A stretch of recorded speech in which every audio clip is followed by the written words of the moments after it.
It's time. Clockout with Talentless starts now. Recording in progress. My gosh, people, welcome to Clock Out with Talentless. This is that after hours show where we talk to talent legends, influencers, creators, HR legends, all the people you want to hear from and are changing the world and the industry that we work in today. So we are so glad to have Tejal with us tonight. She is someone, in my opinion, that's doing the greatest work with purpose, right? She's the powerhouse behind Caffeinated Careers, especially where she helps women and people of color learn what recruiters are really looking for, and that's important, and how to get promoted and do this job search thing without losing your sanity. She's been there, done that, and we're so glad to have her. Welcome, Tejal. How are you? Good. I'm good. How are you both? You know, surviving another Monday. Yeah, we thriving and Yeah. surviving. We're doing it. We're doing it. So I as liked that little you what like was my this? little That pom shimmy? pom? Yeah. You like that? Yeah. It's Yeah. I like got the seven. rhythm. It's like 7 o'clock at night energy. Okay, so we ask 3 questions to everybody on this show, and so we're gonna start with the first, which I'll ask which is, what is the story behind your journey? How did you get to this point in your career?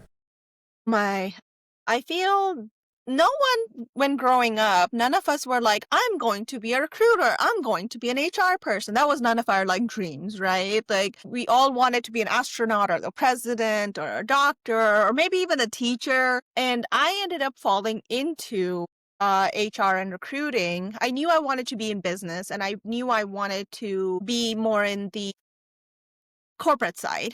My mom owned a business back in India, so I had seen her going through management and leadership and handling employees and handling customers. So I knew I wanted to be in that on that end, and I ended up in happenstance with an HR specialist role, fell in love with staffing and recruiting, and moved across the country, found a job at Robert Half, and has just kept going ever since. Is for recruiting so far has been the perfect career for someone like me because I have ADHD and I'm a massive extrovert. So it kind of gives me enough of both sides of things. And about a year ago, I was like, you know what? I want to do something different. I've spent a decade. I'm done. Let me try product marketing for shits and giggles. I love it. So I'm still in talent acquisition, more on the product marketing side. I market the product to recruiters. Right. Yeah, that's an interesting jump. I was just talking to someone about recruiting and how it can poise you to do other roles in the universe, right? Especially in this market. Like, don't be thinking just a recruiting role. Think about those other roles that you could possibly, with your skill set, bring to the table. And product marketing is top of that list. How are you finding it? I enjoy my role now. I'm doing a lot of strategy. I'm doing a lot of adoption metrics and whatnot. So it was something different up until I came back, and after I came back, I went into a completely different communications channel, and I enjoy this communications channel so much more because it's not like email or newsletter. Let's be honest, no one's reading those. I know. Right. I know. So, and I'm like, listen, no one's reading those things. So let's talk about how we can make in-app adoption better. So that's what I've been doing and I get to bring my recruiter perspective on in here and say, okay, as a recruiter, these are the steps I would take. So let's try and figure out if this is true for most recruiters and try and figure out how we can lead them to the behavior change that we want them to get to. What are the products that y'all have that recruiters would be using? Yeah, so mostly it's our internal applicant tracking system. I see. Okay. That is our major product and it's so many updates that every week I have one or two that I'm launching. Wow. Wow. So Wow. it's even if it's small changes, right? if you ever go to a website and it's something is new and then like there's a pop-up says, hey, Yeah. this thing is new, tour this thing. Yeah, I am the person that creates that. I love that. So I know you have that part of your life, and I know it's a strong part of your life, but I know you have the creator, influencer side of you as well. When did that journey start? Why did you kind of decide to do all of that? Yeah, I want to say I started in 2016. 2015, 2016. I was working at a corporate job and I was told from my leaders that I cannot prep my candidates.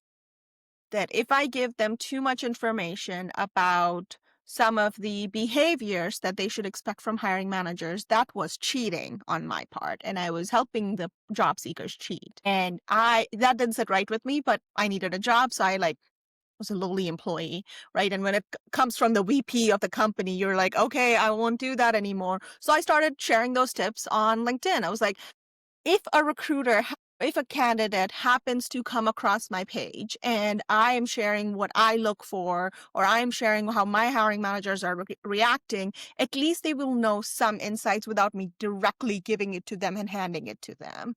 So that's how I navigated that whole space. And when I first joined and started creating content on LinkedIn, and we still see this, but back then it was my entire feed was full of like, who's that? What's that person's name? Just bunch of like, oh, sun is shining today, and go out there and get the day kind of deal. Early bird gets the worm kind of. And there was not a whole lot of people that were sharing advice for job seekers. Mm-hmm. That's how I got started, and I haven't been as consistent as I would like to be. Again, ADHD. I start projects and I end them very quickly. However, I just when I think content creation is more about authenticity rather than consistency, in the sense that if I authentically want to talk about something in that phase of my life, then it will come through to the person rather than me just like chasing the Right. content Yeah. and writing the same content over and over again. Yeah. So that's how we ended up with content creation. Yeah, cool. That's awesome. I think everybody's journey to that is very different, and how consistent you are. I agree with you. Authenticity is the key to it all. And you can start to, as you've been doing this long enough, you start to repeat yourself, right? It's like, I just did this post like 3 months ago. So taking breaks from it or not being consistent to me is way more authentic. To me, but I don't know. I know everybody who's a LinkedIn like guru says, you have to be consistent, but I do think there's times where it's necessary to step away from it wholeheartedly. Yeah. Yeah. I want to ask, so because so many people are always like, I fell into recruiting. What was the plan prior to the fall?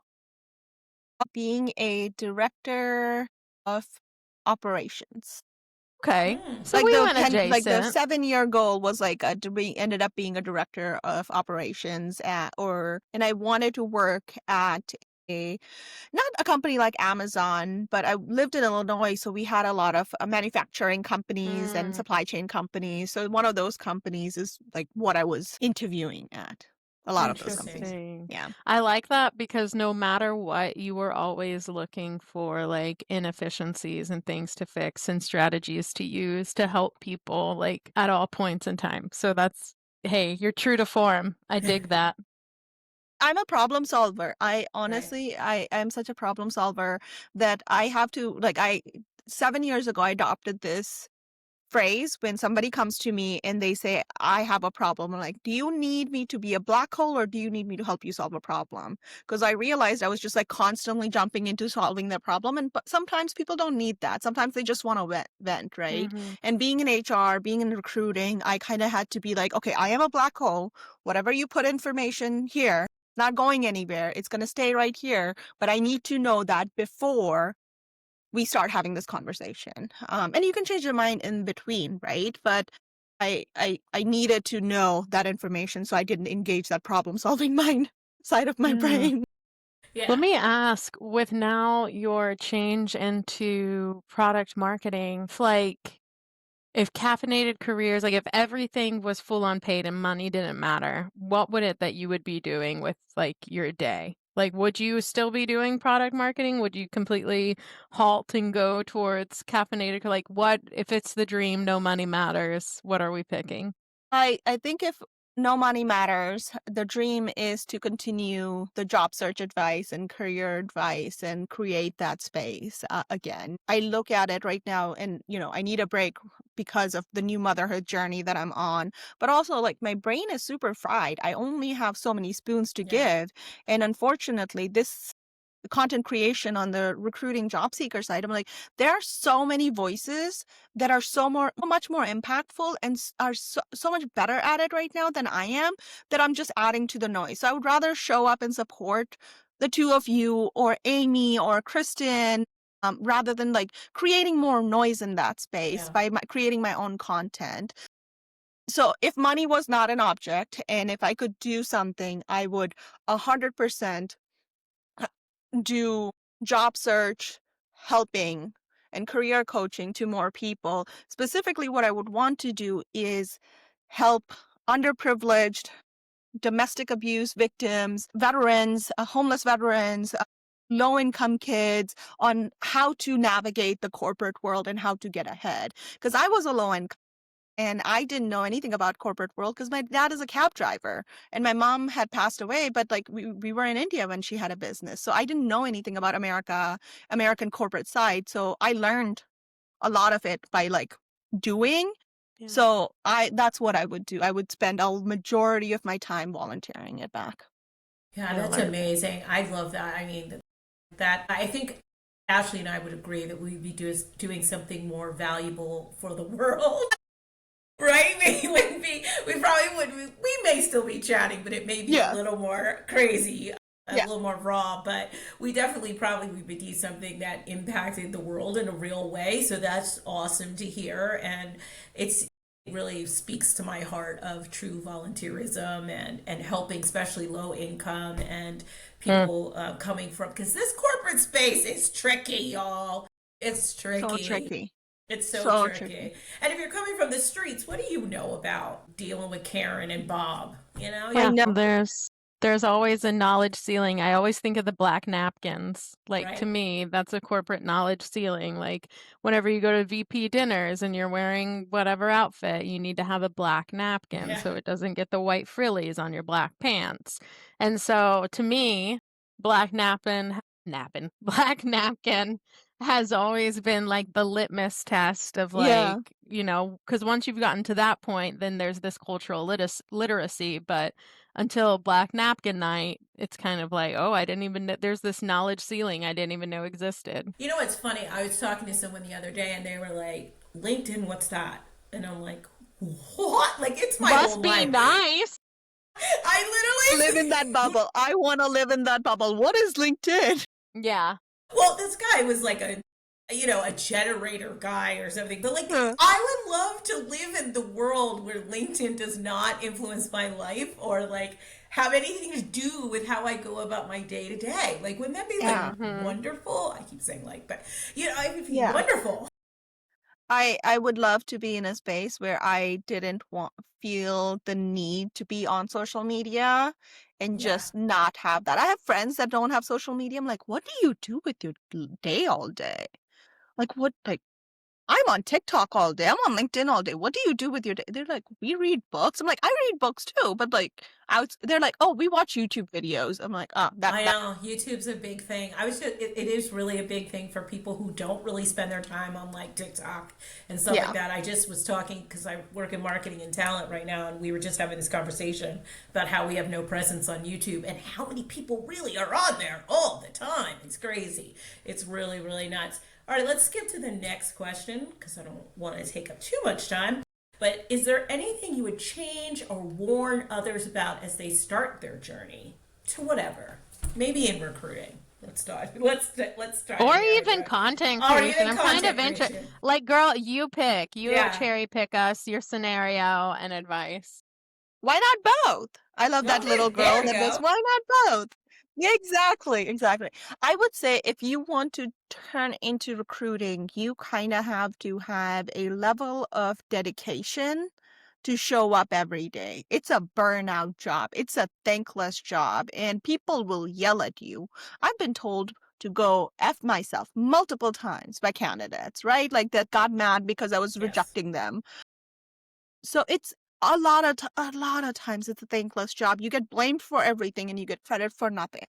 So you have to show up day in and day out, and you have to have like some level of that dedication to just continue to work through the grind.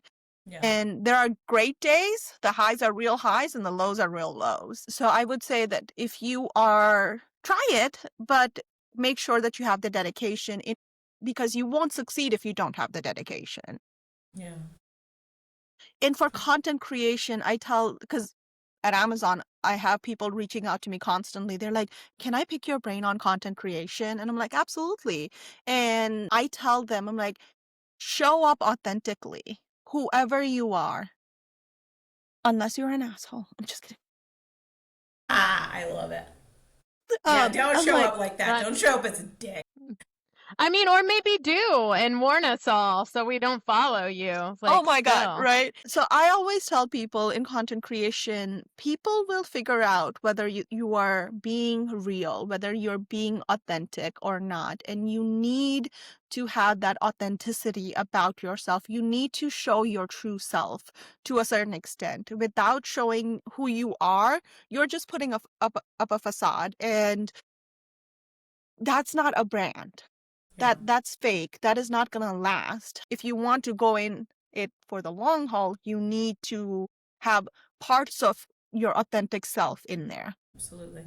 And I think so these two things kind of tie hand in hand because, like, with recruiting, there is a form of like this emotional resilience that you have to like keep coming back and like keep taking it and keep, being everybody's problem. But at the same time, you're the only solution and the whole house is burning if you can't get it right. Exactly. But there is also this very, very large vulnerability that you have to be authentic on social media. Because I am one of those people who doesn't. I don't have a personal TikTok. I don't have like really much of anything. No Facebook, no none of that. And for me, LinkedIn gives me anxiety. So bad, like worse than every Sunday combined. Anytime I click comment or post or anything, because I'm just like, and it's honestly like if I met these people in the streets, I'd be like, phooey on you. I don't care anything that you think about me. Like I stand on what I say and I still do. But there is something about it living in the ether forever, about getting new facts every day, about just like 50,000 different things that impact me to make me like, oh, this is rough. And so I do think there's something to be said about content creators really having built the muscle for emotional resilience and being totally okay with like certain posts being crap, other ones being great. There is someone that I follow, but I don't follow them because I like their post. I follow them because I can't believe that they still keep posting after how much crap people put in their comments to be like, you're the dumbest person I've ever read anything from. And what's wrong is the people commenting aren't wrong, but I'm also following this person because I'm like, what are you still doing? Like writing it. And so there is like almost to a fault an emotional resilience that I dream I could get one day. Yeah. But you definitely nailed it. This grit to be able to stick with it is Yeah. different. And you have to, I did this early on in my content creation journey when I said things that were maybe controversial and I backed down, right? And now I'm like, I look at things and I think about what I'm going to post when I do post, and I stand 10 toes down by whatever I posted. And if somebody comes in and is trying to pick a fight with me or do like any of those things, I'm like, listen, like I don't have the energy for this. Yeah. I will push back because I say this all the time. George Bush needs to be sued because there have been plenty of children left behind when it comes to comprehension. No, not little shrub, not little bush. No. Oh my God, that's hilarious. Ah, So I just like one of the things that I've started doing on TikTok, I have just been like, George Bush needs to be sued. You are a child that's left behind. Because people Man. don't understand comprehension, Yeah. right? And I had this happen with somebody the other day when they like came on my post and were like trying to argue with me. I'm like, listen, I said what I said. I'm not doing this, but I find it interesting that you came on my post rather than going on the other person's post. If you like their post, next time just go on their post. Right. Don't comment on my post. You disagree with me, right? And they're like, this is getting disrespectful. I'm like, you started it. And I pushed back. And I said, I'm like, Tajal's ready for a fight. Okay. I'm like, Active respectfully, receipt holder. you started it. So I hope you, and it's always people, and I always want to message them and be like, recruiters are going to see your comments. Right. And you're impacting your job search because Yeah. it's people that have open to work banners. And I'm like, recruiters are going to see this. Hiring managers are going to see this. And I don't judge you, but there are plenty of people who do. So yeah, it's always a thing because I'm like, internet is forever. Yeah. It's Forever. Right, and even though you're a keyboard master over there, it's blind. It's still seen by trillions of people all the time. Like, I think it's funny, and it's so funny with the algorithm now, like repeating in LinkedIn like 3-week-old posts. Your comment truly lives for. It's just gonna keep coming back and keep coming back. Like, so you better delete it or figure out a better way to represent yourself if you're job seeking. I'm sorry. Yeah, and if you're okay with like people coming across like you coming across like that and people perceiving you XYZ, great. I Right. know how I come across and I'm okay with that. If a future employer is looking at my profile and saying, hey, she's not for us, great, I'm not for you. But I have the option to say that. Right. I am not open to work right now. I don't have to find a new job to pay my bills. So it's a different strategy. And I'm also, I tell this when people are doing content creation while they have a corporate job. I'm like, when you look at me and when you look at yourself, just remember, I am not the breadwinner in my family. Right. If I get fired for saying something, for defending a political stance, I don't have to worry about this. Do with that information what you will and show up how you want to show up, especially in corporate roles, right? People have to understand that, like, yeah, you want to be a content creator, that's great, but you also need to ensure that you have a roof on your head. Yeah. Unfortunately. It's tough. I mean, and there is still a lot of old school corporations taking the line, like, whatever you put out there represents us, even though you put the my opinion is my own type of thing. Yeah. So I think you just have to be super careful.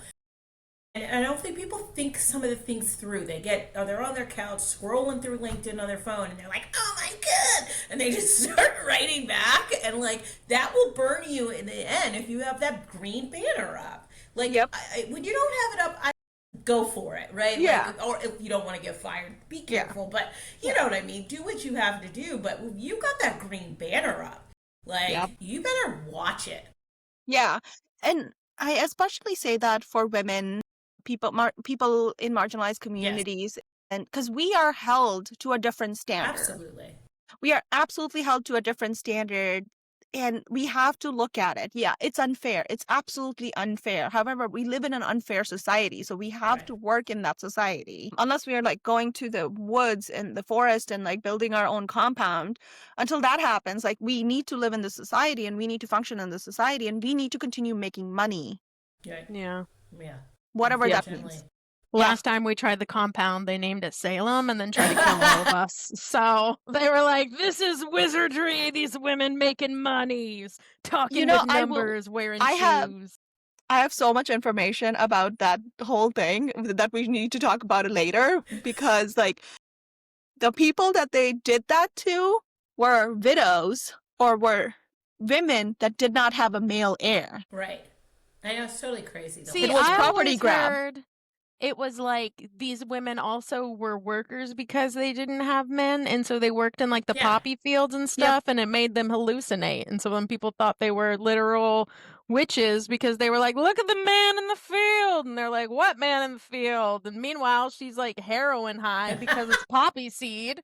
And so like, then people are like, we must kill her. And she's like, wait, I'm just coming out of it. What's up? Like, it was just What such a sad happened? era. Yeah. It's just a very Exactly. sad time, right? Yeah. It's just a So sad time. Desiree, move us forward to a better time. I am. Let's move on to the last question. Where do you think this journey, both career, recruiter, product manager, whatever, will take you in the next 5 years? Excuse me. I would say that I don't look at 5-year plans. Good for you. I have created many 5-year plans that have not come to fruition. And I look at a 1-year plan and think about what my goals are this year. And I tend to evolve them every year. So I don't have a 5-year plan, unfortunately or fortunately. I don't think there's either way. I don't think Yeah. one's right or wrong. So. Yeah. So I would say my 1-year plan is to ensure my baby's still alive. Good plan. That's a 10 out of 10 on the plan here. I want to restart posting content on LinkedIn for job seekers and creating more content for job seekers. That is my 1-year plan. I had promised my husband that I will not take up any new projects this year that I don't already have committed to. So this is just me Right.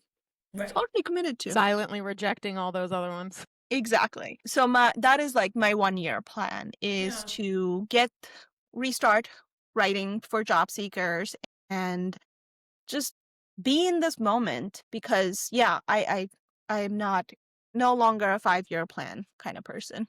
That's great. And you're a new mom, right? Yeah. And that alone is its own massive project. So I think you have enough going on to take up a year or 18 of them. Yeah. So at the least. So I think that I think a 1-year plan is definitely sufficient for you at this time.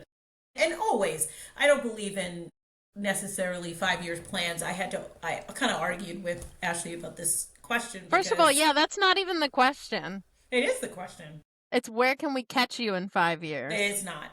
It's never been that. Thank you very It much. should always have been. No. We got to redo all the episodes now. We've never gonna asked that do? question ever to know. That question all the time. I do think that, though, I love to hear whether people are taking the journey towards more content creation or focusing on their careers, because I do think that also guides our listeners, like, where is the world kind of going and what are people's plans to these big names out there that are already doing the work. So I love the answer, and I actually don't hate the question, but, I do think that it's not the worst recruiting question ever, right? Interview.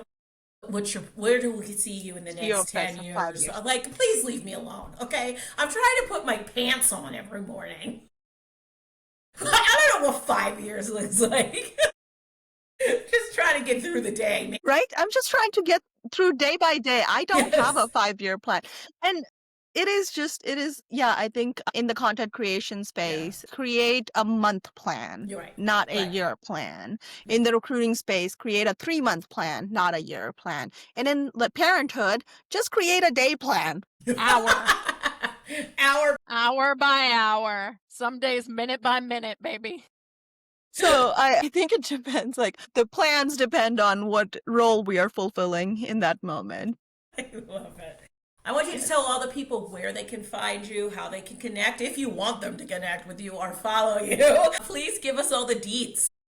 Yeah, LinkedIn is my best avenue for job seeker advice. If you would like to know my thoughts on other things, I am available on Instagram as well as TikTok, but only follow me on TikTok if you're ready to get the spicy opinions. That's where I let it out. Are you just your name on TikTok? Yeah, it's Tejal Rives. Okay. Perfect. Perfect. Thank you Thank so you. much for having us. Thank you for This is having why me. I don't do the accent. Why are you doing the accent? Because I even looked you in the face to say it. I was like, thank you so You're the much. worst. No, Anyway. I know. Let Desiree do it and do it right, because I don't know what I'm doing. Thank you, everybody, so much for joining us on this episode of Clock Out with Talentless. Please visit our website at talentlesspodcast.com or wherever you get your podcasts, and follow us on all the things: YouTube, Instagram, Blue Sky. Oh, I don't even know. We're so many places, but just do it. Thank you so much. Have a great night. Bye-bye, y'all.